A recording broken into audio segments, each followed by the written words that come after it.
अस्सलाम वालेकुम गाइस। तो क्या हाल है आप सबका। Today our topic is velocity. तो आज हम डिस्कस करेंगे वेलोसिटी को और इसकी टाइप्स को। इसकी टाइप्स में आती हैं हमारे पास एवरेज वेलोसिटी, इंस्टेंटेनियस वेलोसिटी और यूनिफॉर्म एंड वेरिएबल वेलोसिटी। सबसे पहले हम देख लेते हैं कि वेलोसिटीज़ क्या होती हैं, इनके जो है वो फार्मूलाज क्या होते हैं, इसकी क्वांटिटी क्या होती है। तो हम बुक से भी पढ़ लेते हैं। उसके बाद मैंने आप लोगों के लिए नोट्स बनाए हैं, हम वो भी देख लेते हैं। तो चलिए स्टार्ट करते हैं। तो यहाँ पर है इसकी डेफिनेशन वेलोसिटी की, जो कि है मैयर 2 सेकेंड जो है measure of displacement with passage of time is called velocity. कि डिस्प्लेसमेंट को हमने मैयर करना है टाइम के गुजरते पैसेज ऑफ टाइम के साथ, गुजरते हुए टाइम के साथ हमने वेलोसिटी को जो है वो मैयर, डिस्प्लेसमेंट का जो है वो मैयर करना है। वो हमारे पास कहलाएगी वेलोसिटी। ठीक है। और फिर हम आ जाते हैं इसके फार्मूले पे। जो इसका फार्मूला है वो है displacement divide by elapse time. उसको हम यूँ भी लिख सकते हैं, डेल्टा डी से और डेल्टा टी से भी शो करा सकते हैं। अब हम देख लेते हैं इसकी क्वांटिटीज़। तो वेलोसिटी जो है उसकी हमारे पास क्वांटिटी है वेक्टर क्वांटिटी। क्यों? क्योंकि इसमें हमारे पास डायरेक्शन होती है। समझ आ रही है आपको बात? क्योंकि इसमें हमारे पास डायरेक्शन होती है, इसलिए ये है एक वेक्टर क्वांटिटी। इसका ऐसे यूनिट क्या है? तो जो ऐसा यूनिट है वेलोसिटी का वो है हमारे पास मीटर पर सेकेंड। ऐसे यूनिट का जो वेलोसिटी का जो ऐसे यूनिट है वो हमारे पास है मीटर पर सेकेंड। अब हम जाते हैं अपने नोट्स पे, वहाँ पर इसकी डेफिनेशन भी देख लेते हैं। मैंने जो डेफिनेशंस वगैरह हैं वो सब बुक से ही बनाई हैं, ताकि आपको याद करने में भी आसानी हो और आपका जो है वो आपका बुक का भी बीच में हो सारा, ताकि जब आप उसे पेपर में लिखें तो आपके नंबर ना कटें। तो चलते हैं हम नोट्स की तरफ। ये है वेलोसिटी की डेफिनेशन। सेम डेफिनेशन है बुक से ही, बट मैंने देख सकते हैं आप यहाँ पर फार्मूलाज वगैरह जो हैं वो यहाँ पर फार्मूलाज वगैरह जो हैं और नेचर जो है इनको मैंने एक पॉइंट में कर दिया है। ये फार्मूला, ये नेचर, ये ऐसा यूनिट है हमारे पास। इसकी डेफिनेशन आप खुद भी पढ़ सकते हैं। बेसिकली वेलोसिटी यही होता है कि हमारे पास कि हमने एक डिस्प्लेसमेंट और डिस्टेंस हम पहले प्रीवियस वीडियोज़ में कवर कर चुके हैं। आप वहाँ से जाएँ, उन्हें देखें, जितना समझें और फिर आप वेलोसिटी को समझें। अगर आपने वो वाली वीडियोज़ नहीं देखी तो आप जाके देखें, अच्छी तरह डिस्प्लेसमेंट और डिस्टेंस को समझें, फिर आपको वेलोसिटी समझ आएगी। और इससे पहले मैं वेलोसिटी और I think speed and velocity का मैं डिफरेंस भी अपनी प्रीवियस वीडियो में कवर कर चुका हूँ। वो बहुत इंपॉर्टेंट है, वो आप लोग देखें जाके, वो पेपर में आता है। तो चलें अपने टॉपिक की तरफ जाते हैं।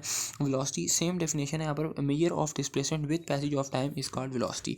कि हमने डिस्प्लेसमेंट की मेजरमेंट करनी होती है टाइम के साथ साथ पैसेज ऑफ टाइम, वो हमारे पास कराती है वेलोसिटी। ठीक है। इसका फार्मूला है, ये देख सकते हैं आप, displacement and divide by elapse time. और उसके बाद इसको हम यूँ भी लिख सकते हैं, इस तरह भी शो करा सकते हैं।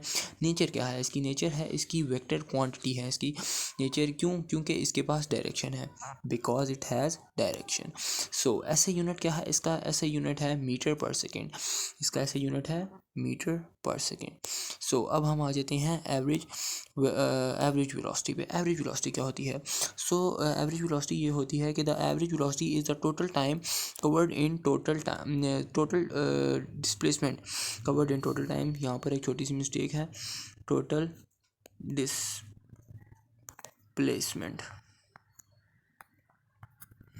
इसको आप खुद भी ठीक से कर सकते हैं। वैसे मैंने आपको बता दिया है कि वैसे मैं दोबारा भी लिख देता हूँ, यहाँ पर लिखने तो नहीं होगा, बट आपको मैंने बता दिया। यहाँ पर टाइम की जगह जो है वो हमारे पास आएगी डिस्प्लेसमेंट आएगी, displacement.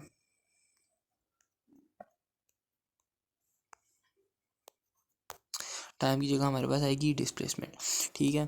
The average velocity is the total displacement covered in total time is called average velocity. Average velocity क्या होती है? अब बेटे एवरेज वेलोसिटी ये होती है कि हमारे पास जो डिस्प्लेसमेंट है वो हम देखें कि हमारे पास पूरा जो हमने डिस्टेंस कवर किया है, या जो डिस्प्लेसमेंट हमने कवर किया है, वो हमारे पास एवरेज कितना आ रहा है। हमारे पास ज़्यादातर हमारे पास वेलोसिटी एवरेज क्या आ रही है? जो हमने टोटल डिस्प्लेसमेंट कवर किया है ना, उसमें हमारे पास एवरेज वेलोसिटी क्या आ रही है? कभी ज़्यादा होगी, कभी कम होगी, उसमें हमारे पास एवरेज क्या निकली है वो हम एवरेज वेलोसिटी में देखते हैं कि इसकी एक एवरेज क्या होगी, उसको हम ये वाला उस पर फार्मूला लगाते हैं कि total distance divide by total time. ये देख सकते हैं हम, total distance divide by total displacement divide by total time. ठीक है, तो ये है इसमें कि टोटल डिस्प्लेसमेंट को हम टोटल टाइम से डिवाइड करते हैं। ठीक है, उसके बाद हम इसकी जो फर्दर टाइप्स हैं वो हमारे पास रह गई है अब एक इंस्टेंटेनियस वेलोसिटी और दूसरी रह गई है यूनिफॉर्म वेलोसिटी, तो हम उसको भी देख लेते हैं। अब हमारे पास आ गया है इंस्टेंटेनियस वेलोसिटी। तो अब हम समझ लेते हैं कि इंस्टेंटेनियस वेलोसिटी क्या होती है। इट इज़ वेट अब हमारे पास आ चुकी है इंस्टेंटेनियस वेलोसिटी। अब हम समझ लेते हैं कि इंस्टेंटेनियस वेलोसिटी होती क्या है। इंस्टेंटेनियस वेलोसिटी, ये इसकी डेफिनेशन है, it is the speed and direction of an object at a particular instance. अब आप कहेंगे इसका क्या मतलब है कि इंस्टेंटेनियस वेलोसिटी, देखिए जैसे हमने पिछले इसमें पढ़ा था ना इंस्टेंटेनियस स्पीड, इसमें बस क्या होता है कि स्पीड जो है वो एक स्पेसिफिक इंस्टेंट ऑफ टाइम पे या एक हम मूवमेंट कह सकते हैं उस पे स्पीड हमारे पास सेम रहती है। सेम चीज़ है इसमें भी कोई भी जो छोटा सा ही पर्टिकुलर या छोटा सा ही कोई टाइम हो, ठीक है, कोई भी हमारे पास टाइम हो उसमें जिसमें हमारी जो वेलोसिटी है वो हमारे पास सेम रहे, इंस्टेंस रहे, उसे हम कहेंगे इंस्टेंटेनियस वेलोसिटी। एग्जांपल है इसकी हम देख लेते हैं जो कि बहुत ज़रूरी है, आपने जो भी लिखना है उसकी एग्जांपल ज़रूर देनी है। The speed shown on a speedometer of a car at any moment is it's instantaneous velocity. तो आप देख सकते हैं जब गाड़ी में अगर आप बैठे हो तो जो उसका स्पीडोमीटर होता है जहाँ पर उसकी वो स्पीड वगैरह यूँ शो हो रही होती है, इस तरह का कुछ होता है वो स्पीडोमीटर। तो जो उसकी स्पीड शो हो रही होती है वो कोई ऐसा एक स्पेसिफिक इंस्टेंस आए जहाँ पर उसकी गाड़ी की स्पीड जो है वो एक ही जगह है, ठीक है, उसे हम कहेंगे इंस्टेंटेनियस वेलोसिटी, और इसको हम कहते हैं इंस्टेंटेनियस वेलोसिटी। ठीक है, इसकी डेफिनेशन भी आप, इसकी जो एग्जांपल है ये बहुत ज़रूरी है कि आपने देनी ही देनी है। इसकी एग्जांपल जो है ये अगर आप पेपर में नहीं देंगे तो हो सकता है आपके मार्क्स कटें, इसलिए आपने इसकी एग्जांपल ज़रूर देनी है। अब हम अपने नेक्स्ट टॉपिक की तरफ चलते हैं जो कि है हमारा यूनिफॉर्म एंड वेरिएबल वेलोसिटी। अब हम अपने नेक्स्ट टॉपिक की तरफ मूव करते हैं जो कि है हमारे पास यूनिफॉर्म वेलोसिटी। क्या है? Uniform velocity. इसके ये जो नोट्स हैं इसको मैंने बहुत कोशिश की है कि मैं इसको जितना सिंपल आप लोगों के लिए करूँ, क्योंकि ये जो है काफ़ी स्टूडेंट्स को ये यूनिफॉर्म वेलोसिटी समझने में जो है थोड़ा मसला आता है, इसलिए वो बुक से इसकी डेफिनेशन उठा के उसका रट्टा मार लेते हैं। तो आप लोगों ने ऐसा बिल्कुल नहीं करना, आप लोगों ने यूनिफॉर्म वेलोसिटी को अच्छी तरह समझना है और उसको उसके जो भी डाउट हो वो सब क्लियर करने हैं। ठीक है, आपको इसके मतलब कुछ भी डाउट हो, कुछ भी आप नीचे कमेंट में कर सकते हैं, कमेंट में डाउट शेयर कर सकते हैं, मैं आपके लिए ज़रूर एक वीडियो बनाऊंगा। अच्छा जी, इसकी जो बुक में डेफिनेशन है वो ये है जी, uniform velocity is the velocity that does not change otherwise it is called variable velocity. ये थोड़ी बहुत ज़्यादा सिंपल सी डेफिनेशन है, इसमें वही बात है कि रट्टा मारने वाली बात है, आप लोग इसका रट्टा तो मार लेंगे बट आपको समझ कैसे आएगी। तो उसके लिए ये कॉन्सेप्ट है, ये आप अगर चाहें तो यहाँ से भी लिख सकते हैं, और बेशक आप ऊपर वाला पार्ट ना लिखें बेशक, और ये आप सिंपल इसकी डेफिनेशन और एग्जांपल देखें लिख सकते हैं। तो क्या आप ऊपर अगर आप ये ऊपर वाला पार्ट लिखते हैं जिसमें पूरा कॉन्सेप्ट है तो बहुत अच्छी बात है, आप लिखें, इसके आपको अच्छे नंबर मिलेंगे। तो अब हम पढ़ते हैं यूनिफॉर्म वेलोसिटी होती क्या है। Uniform velocity is when an object moves with, क्या मतलब कि यूनिफॉर्म वेलोसिटी क्या होती है, जब ऑब्जेक्ट मूव्स करे किसके साथ, कांस्टेंट स्पीड और कांस्टेंट डायरेक्शन के साथ। ये बहुत मेन पॉइंट है, यहाँ पर समझने वाले पॉइंट है कि कांस्टेंट स्पीड भी हो और कांस्टेंट डायरेक्शन भी हो, तब हमारे पास जाके बनती है यूनिफॉर्म वेलोसिटी। कांस्टेंट स्पीड से क्या मतलब है कि जो ऑब्जेक्ट है आपका जा रहा है ऑब्जेक्ट, वो ना ज़्यादा फास्ट हो ना ज़्यादा स्लो हो, सेम एक कांस्टेंट स्पीड पे हो। फॉर एग्जांपल एक गाड़ी है वो 50 किलोमीटर पर आवर की स्पीड से जा रही है, तो वो होगा हमारे पास कांस्टेंट स्पीड। तो कांस्टेंट स्पीड तो हमारे पास सेटिस्फाई होगी, बट कांस्टेंट डायरेक्शन क्या होती है? कांस्टेंट डायरेक्शन का मेन है मतलब है कि क्या नाम है, आपके पास जो ऑब्जेक्ट है वो जा रहा है एक स्ट्रेट लाइन पे, एक स्ट्रेट रोड पे जा रहा है, आप उसमें कोई टर्न नहीं ले रहे, आप उसमें अपनी गाड़ी को जो है वो एक लाइन से दूसरी लाइन पे नहीं गा रहे, आपकी गाड़ी जो है वो एक बिल्कुल स्ट्रेट रोड पे जा रही है, कोई आप उसमें टर्न नहीं कर रहे, पाथ नहीं चेंज कर रहे अपना, तो वो हमारे पास होगी कांस्टेंट डायरेक्शन। ठीक है, so both magnitude and direction stay same, कि जो हमारे पास मैग्नीट्यूड होगा और डायरेक्शन, मैग्नीट्यूड मीन्स ये अपना स्पीड, और डायरेक्शन मीन्स ये अपना डायरेक्शन, मतलब डायरेक्शन जो होती है हमारे पास, जैसे ऑब्जेक्ट की जो भी डायरेक्शन है वो लाइक स्ट्रेट पाथ में जा रहा है, तो उसकी आपने जो डायरेक्शन है वो नहीं चेंज करनी। अगर वो चेंज होगी तो वो फिर यूनिफॉर्म वेलोसिटी नहीं होगा, वो हमारे पास कौन सा होगा, वेरिएबल वेलोसिटी। ज़्यादातर जो पूछा जाता है वो यूनिफॉर्म वेलोसिटी के पूछा जाता है, वेरिएबल वेलोसिटी तो वैसे ही उन्होंने यहाँ पर आपको बुक में बताई हुई है। आप लोग बस ये ध्यान में अपने रखें कि अगर कांस्टेंट स्पीड ना हुई, कांस्टेंट डायरेक्शन ना हुई, तो यूनिफॉर्म वेलोसिटी नहीं होगी, वेरिएबल वेलोसिटी होगी। ओके, तो ये इसका बेसिक कॉन्सेप्ट था। ये जिन जिन बच्चों को समझ आ गया है वो बहुत अच्छा जो है आप इसको लिख सकते हैं अपनी लैंग्वेज में भी। ये तो मैंने वैसे ही एक डेफिनेशन और एग्जांपल आपको दे दी है, अगर आप इससे भी करना चाहें तो बहुत अच्छी बात है। और अगर आप जो है वो अपने से भी लिखना चाहें, अगर आपको ये ऊपर वाला पार्ट समझ आ गया तो आपसे अपने से भी लिख सकते हैं। और मैं तो आपको ये प्रेफर करूँगा कि बेशक आप अपने से लिखें, कि आपको समझ आएगी, आपको जो है वो पूरा इसका कॉन्सेप्ट पता लगेगा। तो अब हम इसकी डेफिनेशन देख लेते हैं, डेफिनेशन क्या है इसकी। तो अब हम जो है इसकी डेफिनेशन देख लेते हैं कि इसकी डेफिनेशन क्या है।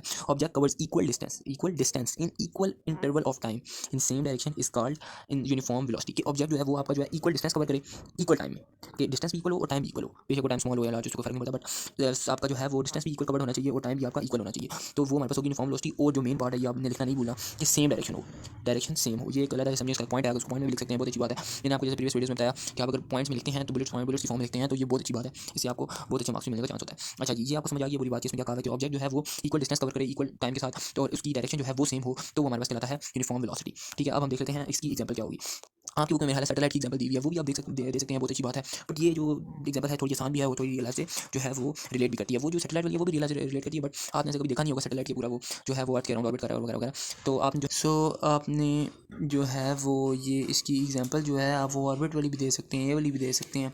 आपकी बुक में जो एग्जांपल दी हुई है वो आई थिंक जो सैटेलाइट की है कि वो किस तरह अर्थ को ऑर्बिट कर रहा है, तो वो वाली एग्जांपल भी बहुत अच्छी है, ये वाली एग्जांपल भी बहुत अच्छी है। मैंने यहाँ पर ये वाली एग्जांपल इसलिए लिखी है क्योंकि ना ये वाली एग्जांपल जो है एक तो आसान है, आसान इस तरह है क्योंकि ये हमारी रियल लाइफ से रिलेट करती है। ये जो है हमने कहीं ना कहीं ऐसे देखा होगा कार को और उसको हमने ये ऑब्ज़र्व की होगी ये वाली एग्जांपल कहीं ना कहीं। तो मैंने इसलिए ये वाली एग्जांपल लिखी है ताकि आपको अच्छे से समझ आए। तो अच्छा, अब ये एग्जांपल क्या हम पढ़ लेते हैं। A car moving at 50 kilometre per hour in a straight line. देखिए वही बात आ गई, पहले तो उसकी स्पीड आ गई, फिर उन्होंने बता दिया जी स्ट्रेट लाइन। तो कांस्टेंट स्पीड भी हमारे पास जो है वो क्या नाम है सेटिस्फाई हो गई है, और कांस्टेंट डायरेक्शन भी हमारे पास सेटिस्फाई हो गई है। तो ये जो है हमारे पास इसकी एग्जांपल एक बहुत अच्छी बन गई है कि a car moving at 50 kilometre per hour in a straight line north, वो तो उन्होंने वैसे ही बताया है कि नॉर्थ की डायरेक्शन में।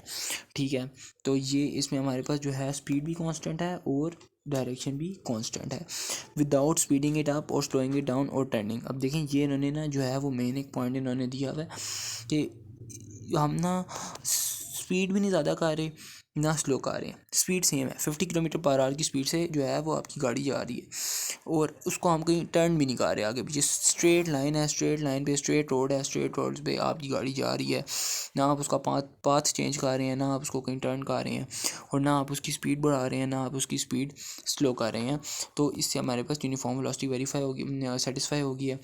ठीक है तो आई होप सो आपको आज का लेक्चर समझ आया होगा। तो अगर आपको आज का लेक्चर समझ आया है तो लाइक करें, सब्सक्राइब करें, और इसके मतलब कोई भी जो मैंने आपको पूरा पढ़ाया है आज, हमने वेलोसिटी पढ़ी है, एवरेज वेलोसिटी पढ़ी है, इंस्टेंटेनियस वेलोसिटी पढ़ी है, यूनिफॉर्म वेलोसिटी पढ़ी है, इसके मतलब आपको कोई भी सवाल हो, कोई भी आप कमेंट सेक्शन में पूछ सकते हैं, मैं ज़रूर उसका जवाब दूँगा। और अगर आपको ये वीडियोस अच्छी लग रही हैं, समझ आ रही है इस वीडियो की, तो लाइक करें और सब्सक्राइब करें। Thank you.